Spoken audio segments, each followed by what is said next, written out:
Queridos irmãos, boa noite. Quero saudar a todos com a paz do Senhor Jesus. Amém. E dizer que da minha alegria de participar nessa noite, pela segunda vez, desse culto de ação de graças a Deus pelo 44º aniversário da Igreja Presbiteriana de Candeias. Obrigado, reverendo Halley, pelo convite. E nós estamos todos alegres, gratos a Deus, pelo que Ele tem feito ao longo desses anos aqui nesse local, através da instrumentalidade dessa igreja, da vida de vocês. Louvado seja o nosso Deus por isso. Queridos, eu queria convidá-los a abrir a palavra de Deus na carta de Tiago, capítulo 2. E vamos ler do verso 14 até o verso 26. Eu queria falar aos irmãos a respeito das boas obras que acompanham a fé salvadora. Tiago, capítulo 2, de 14 a 26. Meus irmãos, qual é o proveito se alguém disser que tem fé, mas não tiver obras? Pode acaso semelhante fé salvá-lo? Se um irmão ou uma irmã estiverem carecidos de roupa e necessitados do alimento cotidiano, e qualquer dentre vós lhes disser, ide em paz, aquecei-vos e fartai-vos, sem contudo lhes dar o necessário para o corpo, qual é o proveito disso? Assim também a fé, se não tiver obras, por si só está morta. Mas alguém dirá, tu tens fé e eu tenho obras. Mostra-me essa tua fé sem as obras, e eu com as obras te mostrarei a minha fé. Crês tu que Deus é um só? Fazes bem, até os demônios creem e tremem. Queres, pois, ficar certo, ó homem insensato, de que a fé sem as obras é inoperante? Não foi por obras que Abraão, nosso pai, foi justificado quando ofereceu sobre o altar o próprio filho Isaque? Vês como a fé operava juntamente com suas obras. Com efeito, foi pelas obras que a fé se consumou. E se cumpriu a escritura, a qual diz, ora, Abraão creu em Deus, e isso lhe foi imputado para a justiça, e foi chamado amigo de Deus. Verificais que uma pessoa é justificada por obras e não por fé somente. De igual modo, não foi também justificada por obras a meretriz Raabe, quando acolheu os emissários e os fez partir para outro caminho? Porque assim como o corpo sem espírito é morto, assim também a fé sem obras é morta. Até aqui a leitura da palavra de Deus.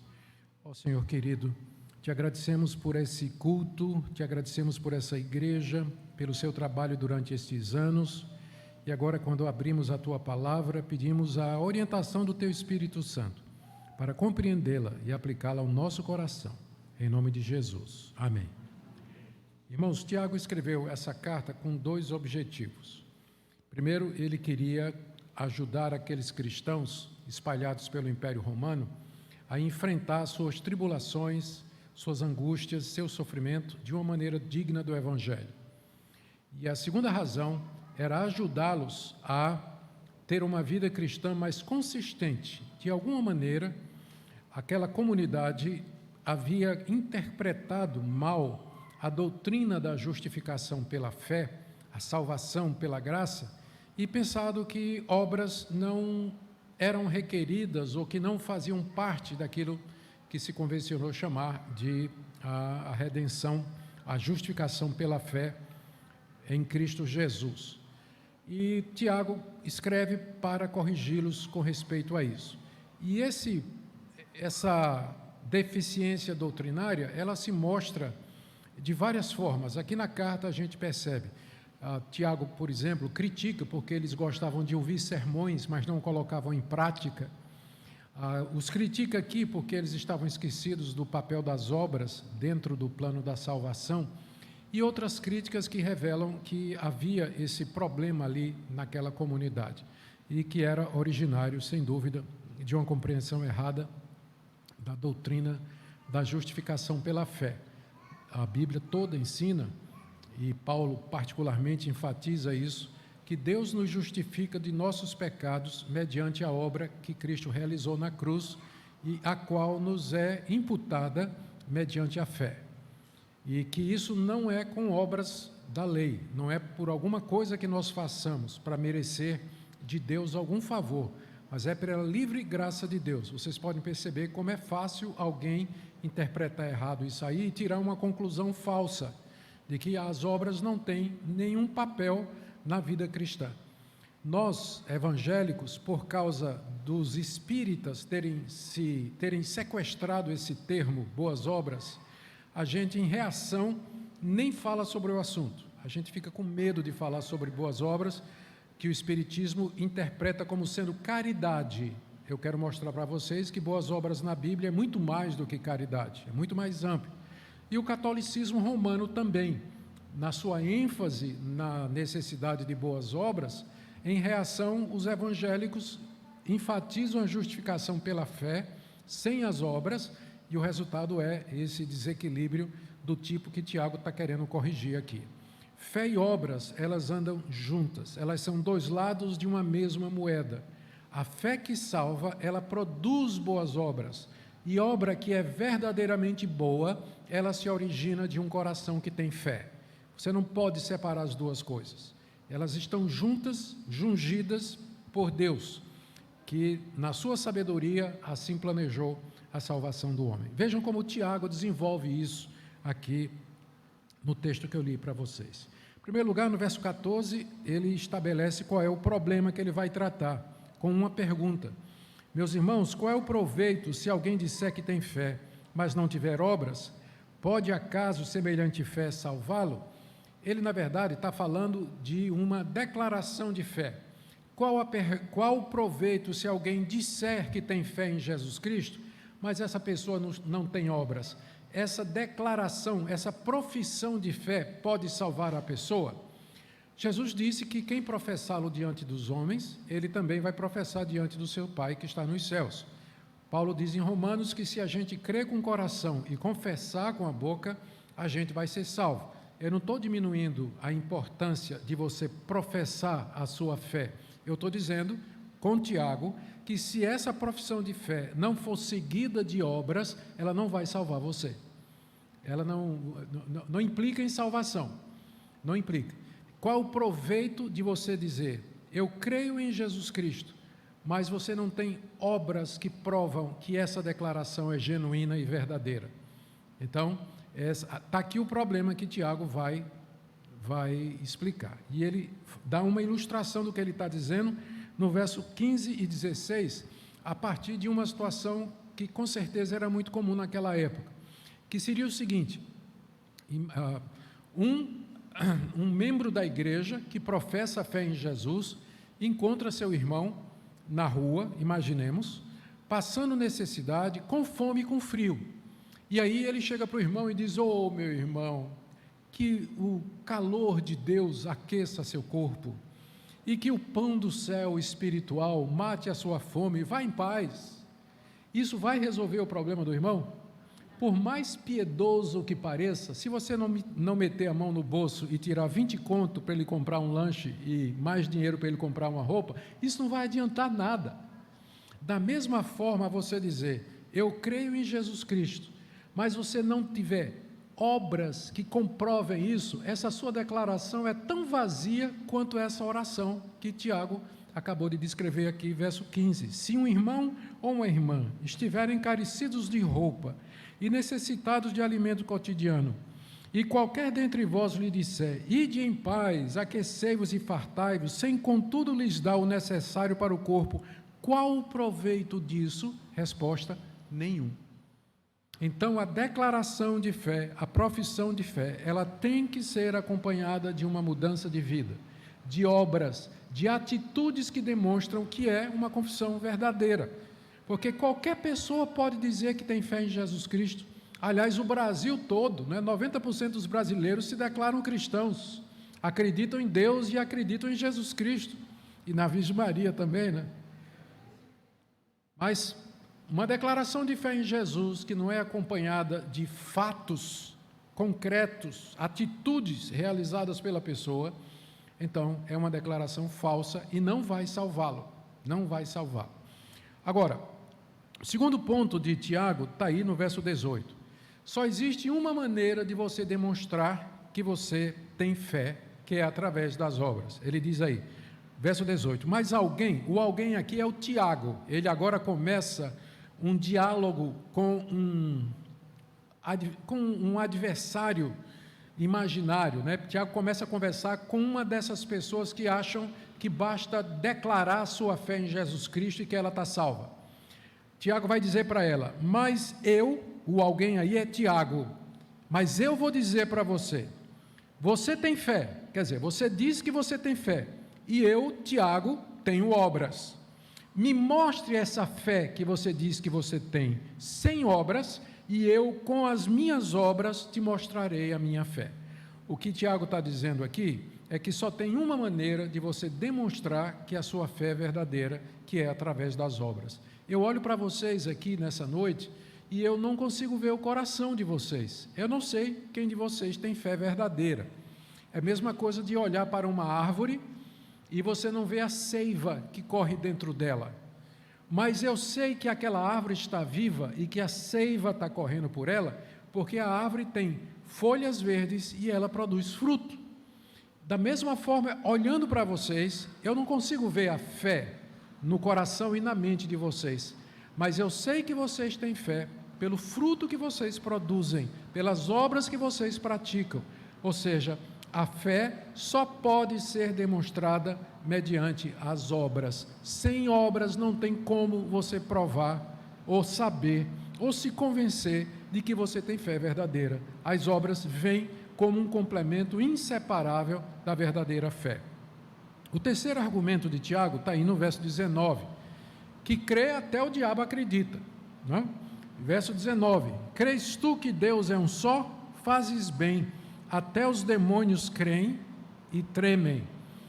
Deus é um só, ou só existe um Deus, era a declaração mais básica do judaísmo, e é baseado lá em Deuteronômio capítulo 6, ouve, ó Israel, o Senhor nosso Deus é o único Senhor. Essa era a declaração central de fé do judeu, era dizer que só havia um Deus, e que esse Deus era o Deus de Israel. Os cristãos se apropriaram disso, e acrescentaram, e Jesus Cristo é o seu Filho. Só há um Deus, Deus Pai, Deus Filho e Deus Espírito Santo, e Jesus Cristo é o Filho de Deus. Então, você diz que crê que Deus é um só, faz muito bem, porque é verdade, a sua declaração de fé está perfeita, sua doutrina está ótima, não tem nada a ser corrigido na sua doutrina, porque só há um Deus mesmo. Mas a verdade é que até o diabo sabe disso, com uma vantagem para o diabo, é que ele treme. O diabo treme porque ele sabe que ele vai ser lançado no inferno. Quando Cristo estava aqui entre nós, toda vez que ele encontrava alguém, ou algumas vezes em que ele encontrou alguém possuído por demônios, e que ele foi expulsar os demônios disseram, não nos atormentes, não nos atormentes. E teve um caso que eles preferiram ser mandados para uma manada de porcos, porque eles pensavam que o Messias já tinha chegado para executar o juízo final. Eles sabiam que quando o Messias viesse, eles seriam lançados no lago de fogo e enxofre. Os demônios sabem que há um Deus e eles tremem de medo desse Deus. E nesse ponto, os demônios estão melhores do que o hipócrita. O que é o hipócrita? É aquela pessoa que diz que crê em Deus, mas ele peca que nem treme. Ele vive uma vida dupla, ele faz o que é errado e nem treme pensando que Deus está vendo e que vai haver um juízo final. Tempo atrás, no meu ministério, eu encontrei uma senhora, chegou para mim e disse, pastor, eu queria falar com o senhor, eu queria um gabinete para conversar com o senhor. Vamos lá, marcamos, ela veio e disse, queria que o senhor falasse com o meu marido, porque ele está me traindo. Isso é uma declaração muito séria, minha irmã. A senhora tem prova disso aí? Não, não tenho não, isso é coisa de mulher, eu sei que ele está me traindo. O meu instinto me diz, eu sei que ele está me traindo. Minha irmã, eu não posso. O que a senhora quer que eu faça? Não tenho, como é que eu vou ter que conversar com ele. Você me autoriza a conversar com ele? Pode falar com ele, diga que eu disse que era para falar. Tá bom. Convidei o cidadão no meu escritório, ele veio. Quando eu disse o assunto, disse, pastor, essa minha mulher, ela é neurótica. Desde que a gente estava na mocidade, ela não gostava quando eu conversava com outras meninas, ela é ciumenta, pastor.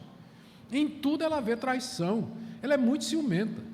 O senhor não ligue para ela não, isso aí não é verdade, eu sou fiel à minha mulher. Bom, Nós pastores, especialmente nós que já temos mais de 30 anos de rodados no ministério pastoral, a gente desenvolveu um detetor de mentiras. A gente sabe quando o cabra está mentindo, né? Ele tem tique, né? Ele pisca o olho, treme o lábio, fica mexendo em alguma coisa. A gente sabe como o cabra está mentindo. E o cara falou ali para mim, né, normal, e eu chamei a senhora e disse: eu acho que a senhora está errada, porque seu marido veio conversar comigo, eu conversei com ele, ele é fiel à senhora, não é nada disso, a senhora talvez tenha que ver seu coração, essa questão do ciúme, tudo bem. Tá bom, pastor. Aí foi.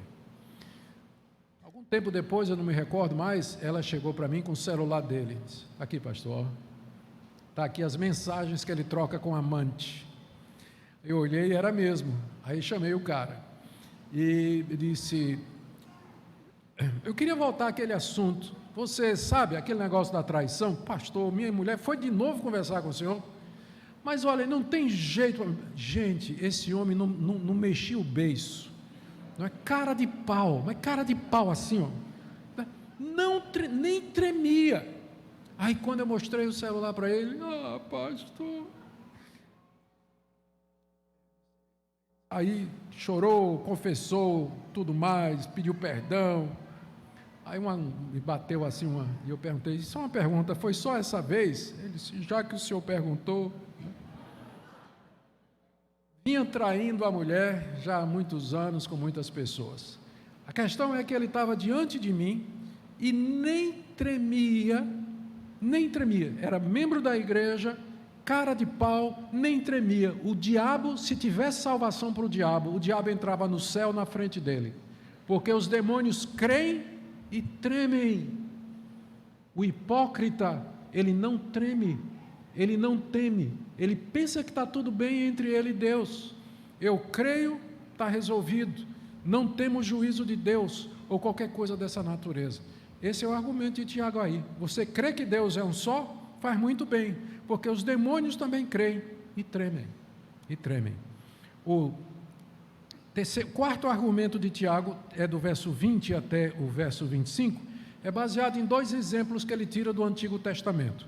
O primeiro de Abraão, o pai da fé, e o segundo de Raabe, aquela meretriz que foi salva na guerra de Jericó. Primeiro Abraão, verso 20: queres, pois, ficar certo, ó homem insensato, de que a fé sem as obras é inoperante? Tiago já está xingando o homem aqui, né? Chamando de tolo. Queres ficar sabendo, seu tolo, que a fé sem as obras é inoperante, ou seja, é uma fé que não opera a salvação de ninguém? Não foi por obras que Abraão, nosso pai, foi justificado quando ofereceu sobre o altar o próprio filho Isaque? E aqui eu vou resumir para vocês. Se você der uma olhada no livro de Gênesis, Tiago está citando o livro de Gênesis. Gênesis tem uma sequência. No capítulo 12, Deus chama Abraão e lhe faz promessas. Diz que dele viria uma descendência numerosa. No capítulo 15, Deus aparece pela segunda vez a Abraão e repete a promessa: vou te dar uma descendência numerosa.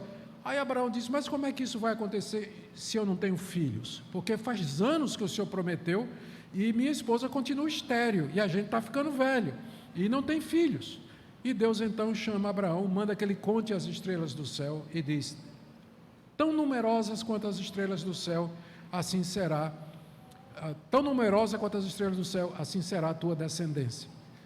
Se você puder contar as estrelas do céu, então você vai poder contar também a sua descendência, porque vai ser muita gente que eu vou te dar como descendente.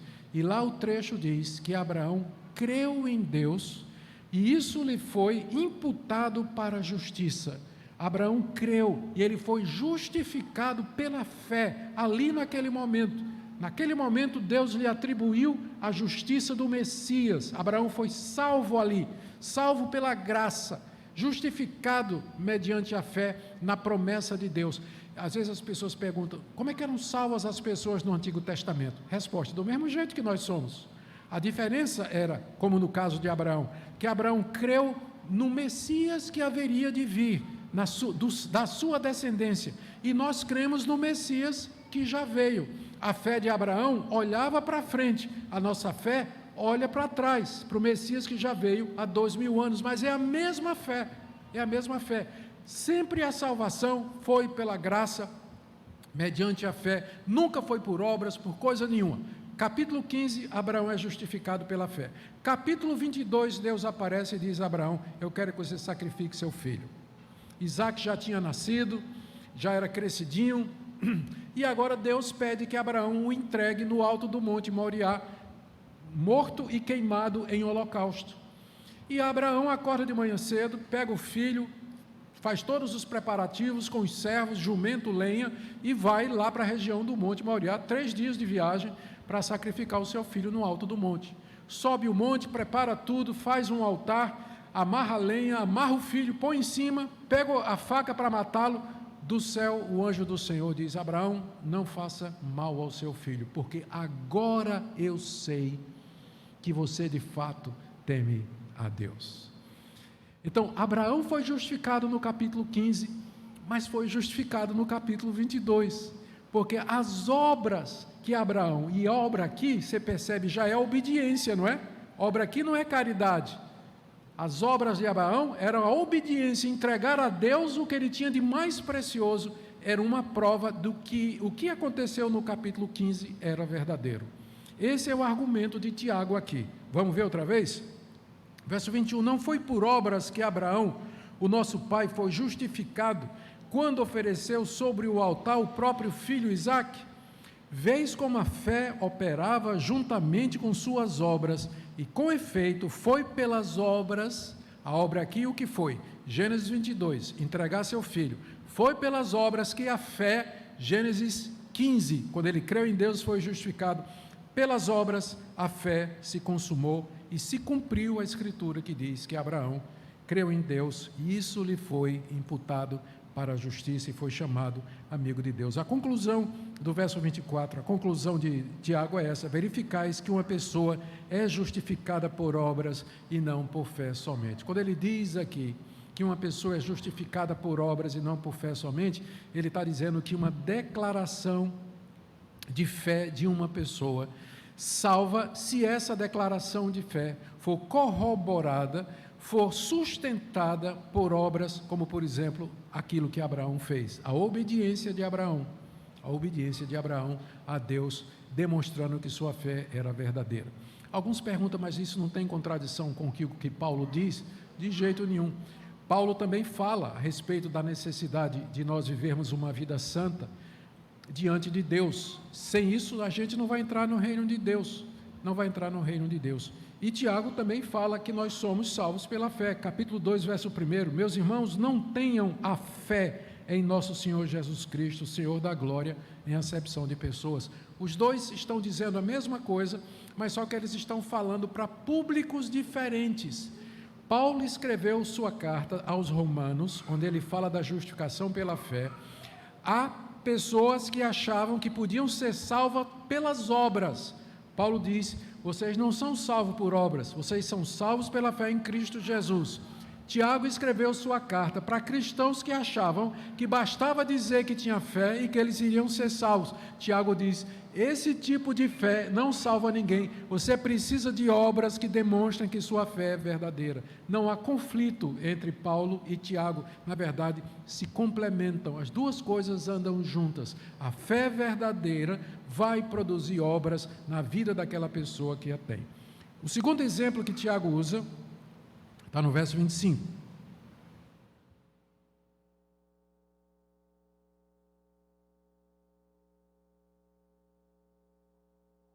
E é da meretriz Raabe. Vocês todos conhecem a história. Josué estava para entrar na terra prometida com o povo de Deus. A primeira cidade a ser conquistada era a cidade de Jericó, uma cidade murada, armada. Josué manda 2 espias para obter inteligência militar, para saber como ele poderia atacar e vencer a cidade. E os espias vão no local da cidade onde todo mundo sabia de tudo, que era o meretrício, né? Era o meretrício, porque por onde passavam os viajantes, os vendedores, os peregrinos, ia parar no meretrício lá. E então eles foram lá para esse lugar para saber, ouvir alguém, informações sobre a cidade. E de alguma forma eles chegaram em contato com a pessoa que era dona daquele local, que era uma mulher chamada Raabe. Ela também era uma prostituta. E então eles contaram para ela de que eles eram soldados de Israel que estavam acampados de frente para Jericó e que foram mandados ali para espiar a cidade, porque Deus haveria de entregar aquela cidade nas mãos dos israelitas. E ela creu nos soldados. Ela deve ter dito assim: mas eu já ouvi falar desse Deus. Não é o Deus que tirou vocês da terra do Egito, que fez sinais e prodígios contra Faraó, que abriu o Mar Vermelho, que abriu o Rio Jordão aqui e vocês atravessaram? Não é esse Deus? Eu já ouvi falar dele. Pois é, nós somos servos desse Deus, mas eu creio nesse Deus. Eu creio nesse Deus. De repente, o grito: chegou a polícia. O rei da cidade descobriu que tinha espias e mandou uma guarda lá para a casa de Raabe. Raabe então levou os homens e os escondeu no primeiro andar, debaixo lá de material que era usado para secar o trigo. E quando os soldados chegaram e perguntaram: vieram aqui uns homens? Ela, pagã, sem a ética cristã, mentiu, mentiu para proteger os espias. Mas aquela atitude dela em dizer: eles já passaram e já foram embora, revelou que a fé que ela tinha em Deus era uma fé verdadeira. Ela estava disposta a arriscar a sua vida, perder a sua vida por causa de Deus e dos seus emissários. Então Raabe demonstrou com as suas obras que a sua fé era verdadeira, que é o que Tiago diz aqui no verso 25. De igual modo, não foi também justificada por obras a meretriz Raabe, quando acolheu os emissários e o fez partir por um outro caminho? E aí a conclusão de Tiago no verso 26, porque assim como o corpo sem espírito é morto, assim também a fé sem obras é morta. Fé sem obras é morta, assim como o corpo sem espírito está morto. A comparação, a analogia fala por si própria, não precisa nem de muita explicação. Eu quero terminar aqui com algumas aplicações para nós. A primeira delas é pedir que você examine seu coração e sua vida. Em que você se baseia para achar que você está salvo? Aonde você baseia a convicção da sua salvação? É no fato de que você cresceu na igreja, foi batizado, frequenta a igreja, dá o dízimo? Eu queria que você visse o referencial bíblico para isso. São atitudes, obras. As obras aqui não é só caridade, né? É caridade porque Tiago falou de você ajudar o irmão com fome e o irmão com frio. Mas também é renúncia do pecado, como no caso dos demônios. Temor a Deus, né? Temor a Deus, exemplificado no caso dos demônios. Você abrir mão do que é mais precioso, como Abraão abriu mão de Isaac. Você arriscar sua vida, se necessário for, por causa de Cristo, como foi o caso de Raabe. Então, são atitudes que revelam que a fé é verdadeira. Você tem isso no seu relacionamento em casa, com sua família, no seu trabalho, com o seu vizinho, lá na escola, lá na faculdade. As suas obras comprovam que de fato sua fé é verdadeira. Eu queria que você examinasse o seu coração em primeiro lugar. Segundo lugar, eu queria trazer uma palavra aqui de encorajamento para a igreja de Candeias, no seu 44º aniversário. Foi porque crentes verdadeiros que praticam boas obras, foi por causa de crentes verdadeiros que praticavam boas obras que essa igreja existe hoje. É exatamente por isso. Porque crentes que tinham fé verdadeira, eles se dedicaram ao trabalho de Deus, com renúncia, com sacrifício de si mesmos, com muita luta, para que a semente do Evangelho fosse plantada aqui e pudesse dar o fruto que hoje vocês estão colhendo. A fé seguida de obras, a fé verdadeira, sempre seguida de obras, ela vai produzir esse tipo de coisa. Ela vai produzir, vai aumentar o reino de Deus, vai expandir a obra de Cristo, vai levar o Evangelho adiante e vai alcançar e vai abençoar pessoas. E a pergunta então é: o quanto você está engajado de fato na vida da igreja? O quanto você está comprometido com isso? Porque fé sem obras, ela é morta. Que Deus avive a fé de vocês, que Ele fortaleça a confiança de vocês no Evangelho de Cristo Jesus, para que vocês sejam abundantes em boas obras, no serviço de Deus, para a glória dele e expansão do seu reino. Amém? Vamos orar? Ó Deus querido, nós pedimos que o Senhor sonde o nosso coração, que o Senhor nos examine, para que não haja ninguém iludido ou alguém enganado com respeito a seu estado diante de Ti. Senhor, te agradecemos por aqueles cristãos que praticaram obras suficientes para que hoje essa igreja aqui plantada pudesse ser um farol, uma candeia que brilha em local tenebroso.